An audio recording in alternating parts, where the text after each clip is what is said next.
ख्रिस्ट बढ्नुपर्छ म चाहिँ घट्नुपर्छ भन्नु चाहिँ हामीलाई दुःख दिने असफल बनाउने हाम्रो आफ्नै सोचहरू चाहिँ घट्नुपर्छ, विचारहरू चाहिँ घट्नुपर्छ, मनहरू चाहिँ घट्नुपर्छ, तर ख्रिस्टको मन चाहिँ हाम्रो हृदयमा हाम्रो जीवनमा बढ्नुपर्छ भनेको हो।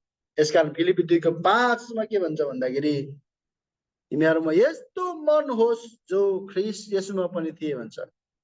उहाँ परमेश्वर भएर नै मानव जस्तै नै जिउनु भयो र मृत्युसम्म अर्थात् क्रुसको मृत्युसम्म उहाँ आज्ञाकारी हुनुभयो र उहाँलाई परमेश्वरले उच्च नाउँको दर्जा दिनुभयो भन्छ।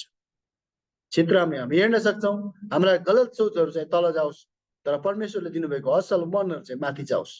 त्यो हरियो चाहिँ इन्क्रिज हो। हि मस्ट इन्क्रिज भनेको चाहिँ यो हो, राम्रो कुराहरू बढ्नुपर्छ, नराम्रो कुराहरू चाहिँ घटाउनुपर्छ भन्छ।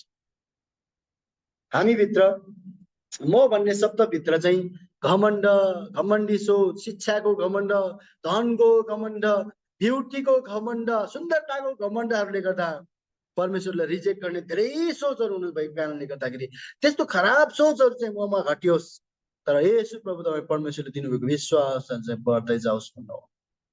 प्रियहरू, तपाईँ र मैले पनि संसारमा भएको हाम्रो मनहरूलाई छोड्नुहुन्छ भने हामी घट्नुहुन्छ। हामी घट्यो भने प्रभु बढ्नुहुन्छ र प्रभुले हाम्रो स्थान दिनुभयो, प्रभुलाई हाम्रो शरीरमा शासन गर्न दिनुभयो, घरमा प्रभुले बास दिनुभयो, हृदयमा बास दिनुभयो, स्थान दिनुभयो भने अवश्य पनि प्रभु बढ्नुहुनेछ र प्रभु बढ्नु चाहिँ हाम्रो निम्ति खुसीको कुरा हुनेछ र हाम्रो निम्ति एउटा असलताको कुरा हुनेछ। त्यसकारण सधैँ हामीले कोसिस गरौँ प्रभु तपाईँ परमेश्वर चाहिँ मेरो जीवनमा बढ्नुहोस्।